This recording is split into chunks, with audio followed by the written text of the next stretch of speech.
El hombre solo puede ser auténtico cuando está en soledad, y si no aprecia la soledad, jamás amará la libertad, pues es únicamente en la soledad donde uno alcanza la verdadera libertad. La restricción es una constante en la sociedad, un compañero inseparable, y cuanto más grande sea la individualidad de un hombre, más difícil le resultará soportar los sacrificios que exige toda interacción con los demás. Schopenhauer veneraba la soledad. Creía que ser autosuficiente, bastarse a uno mismo, no anhelar nada y poder afirmar: todo lo que poseo lo llevo conmigo. Era, sin duda, la cualidad esencial para alcanzar la felicidad. Para vivir y funcionar en sociedad, debemos hacer concesiones, ser colaborativos y, en general, agradables.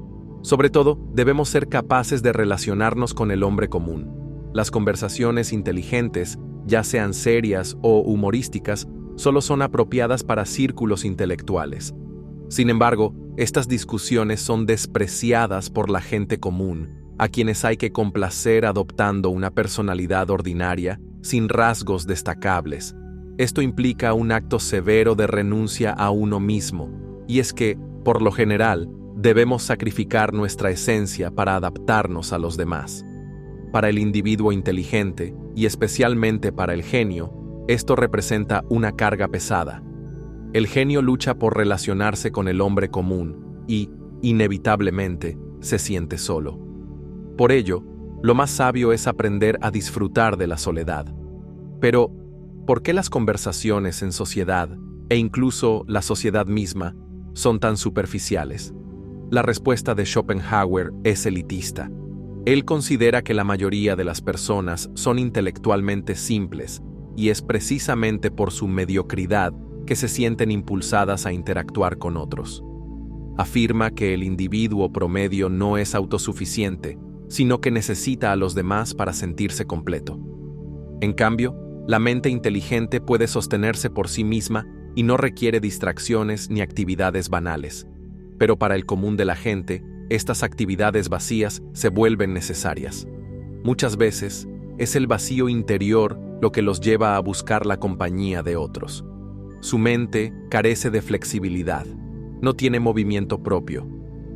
Un hombre, en el sentido pleno de la palabra, no es una fracción, sino un todo. Es completo en sí mismo.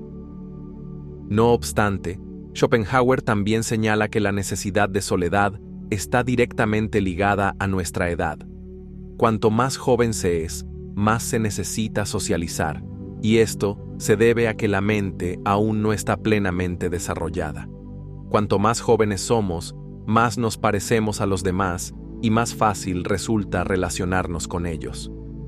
Los hombres de gran intelecto viven en el mundo sin pertenecer realmente a él. Desde temprana edad, perciben una diferencia notable entre ellos y los demás, pero solo con el tiempo, gradualmente, llegan a comprender plenamente su posición. No todos pueden disfrutar de la soledad. Somos seres sociales por naturaleza, y el estilo de vida del ermitaño afecta nuestra salud mental.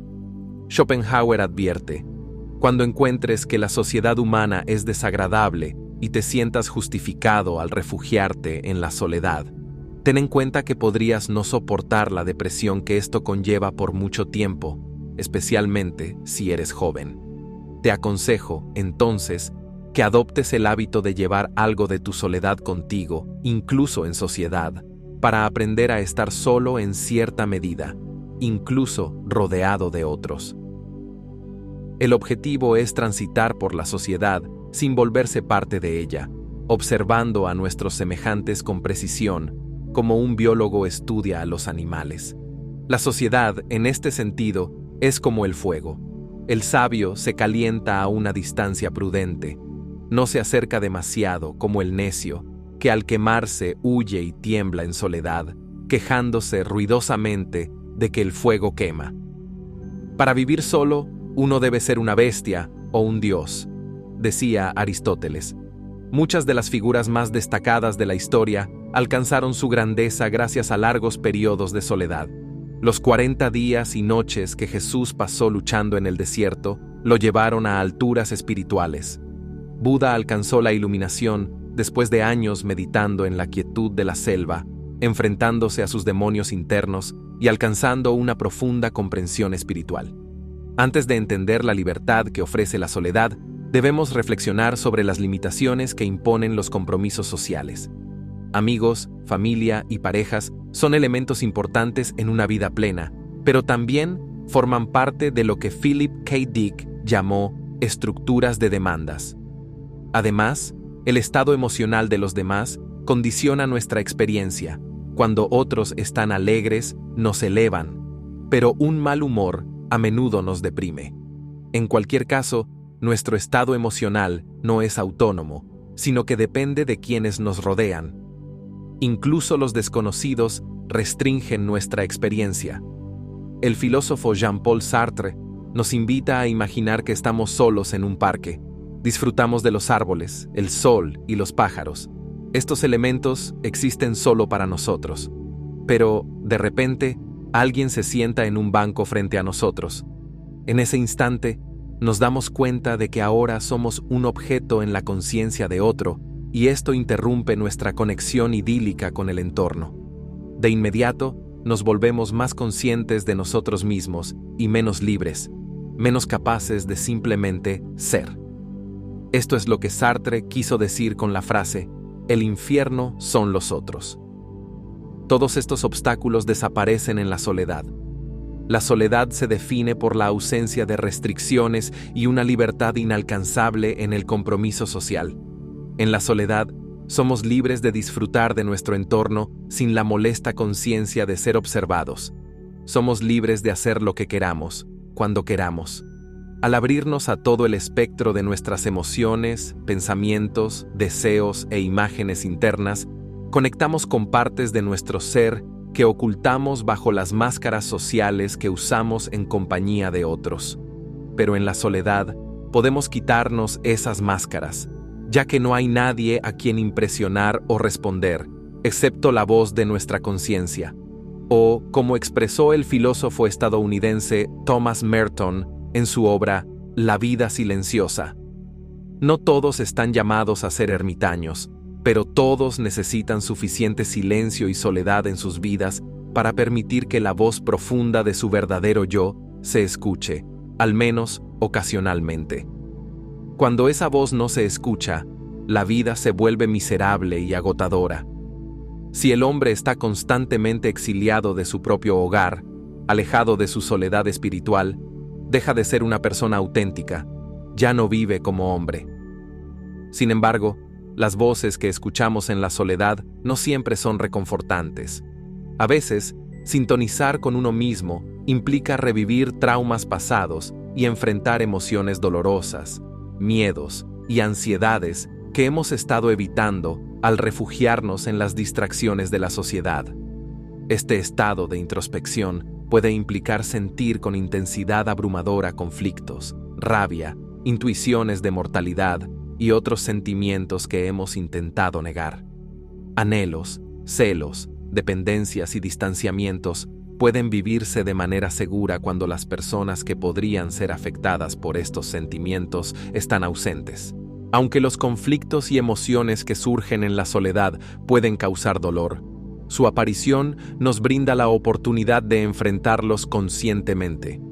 Si aprovechamos esta oportunidad para sentarnos en silencio y permitir que nuestras ansiedades y emociones angustiosas nos invadan, podemos procesarlas, resolverlas, liberarlas y sanar los problemas crónicos de salud mental que las generaban.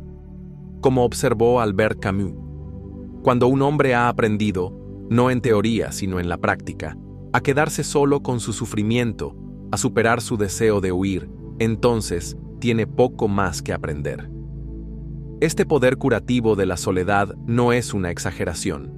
El médico japonés Shoma Morita desarrolló una forma de psicoterapia basada en los principios del budismo zen, que renuncia a la intervención médica y farmacológica en favor de brindar al paciente un entorno de soledad donde se vea obligado a confrontar el sufrimiento que ha estado evitando. La mayoría de las culturas del pasado reconocían las grandes virtudes de la soledad y en algunas era valorada incluso más que la sociabilidad. Incluso en culturas donde la vida era más comunitaria, los individuos pasaban largos periodos de soledad para facilitar grandes transiciones en la vida. Por ejemplo, las búsquedas solitarias eran una parte esencial de los ritos de paso, a través de los cuales un adolescente se convertía en hombre. En un rito de paso, un joven era llevado a un lugar apartado en el desierto. Allí permanecía solo, a veces durante meses. Todo lo que necesitaba para sobrevivir lo obtenía por sí mismo.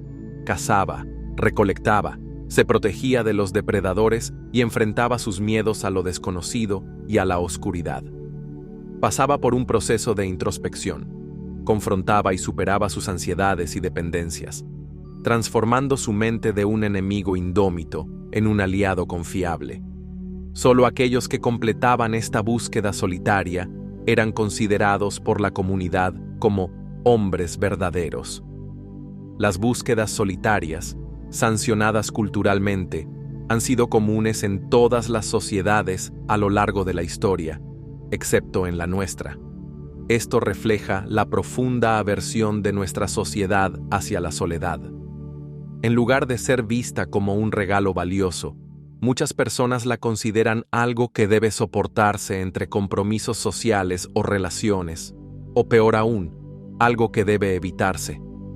Cuando no hay otras personas presentes, la mayoría de nosotros recurrimos a dispositivos para distraernos de nuestro retiro y de las voces que podríamos escuchar en el silencio. Quizás esta huida colectiva de la soledad sea la razón por la cual la enfermedad mental y la debilidad se han convertido en la norma. Elige la buena soledad, aquella que es libre, alegre y despreocupada, que de alguna manera te permite seguir siendo fiel a ti mismo.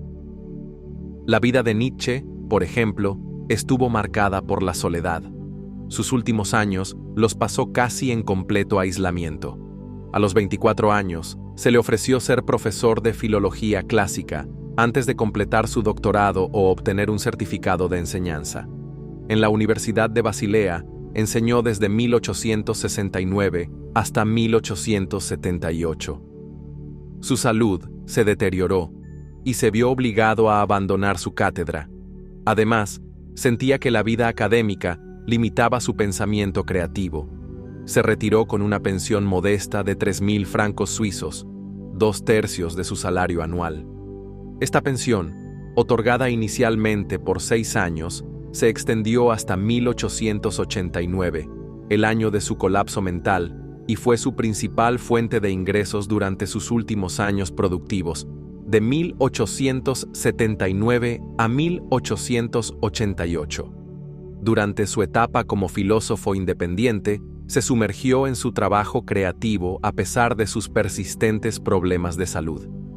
La actitud personal de Nietzsche reflejaba un aspecto oculto y solitario.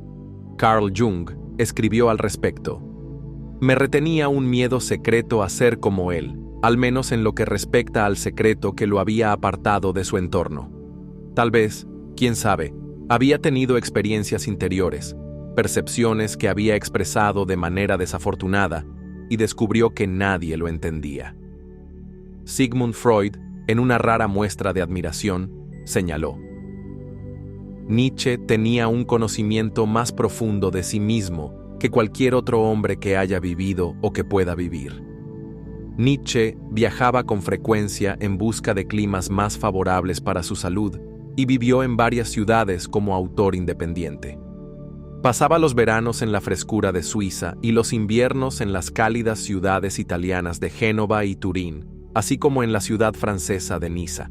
También escribía numerosas cartas a sus colegas. Sin embargo, la mayor parte del tiempo estaba solo. Además de escribir, solía dar largos paseos que podían durar horas. Nietzsche se veía a sí mismo como el errante solitario y ermitaño, el espíritu libre, que había logrado liberarse de las tradiciones que lo encadenaban. La soledad se convirtió en el origen de una nueva categoría de pensador, un filósofo del futuro, un espíritu libre. Además, Nietzsche sostenía que uno debe conservar 4 virtudes: coraje, intuición, simpatía y soledad. porque la soledad es una capacidad que nos permite mantener una sublime inclinación hacia la pureza, mostrando que el contacto entre las personas inevitablemente ensucia en algún momento. Toda comunidad reduce a las personas a algo inferior. La soledad se personifica en la figura de Zaratustra, el errante solitario. Cuando Zaratustra tenía 30 años, dejó su hogar y se refugió en las montañas. Allí disfrutó de su espíritu en soledad durante una década, sin cansarse de ella. Pero finalmente, un cambio se apoderó de su corazón, y una mañana se levantó al amanecer, se colocó frente al sol y le dijo: «Gran estrella, ¿cuál sería tu felicidad si no tuvieras a aquellos para quienes brillas?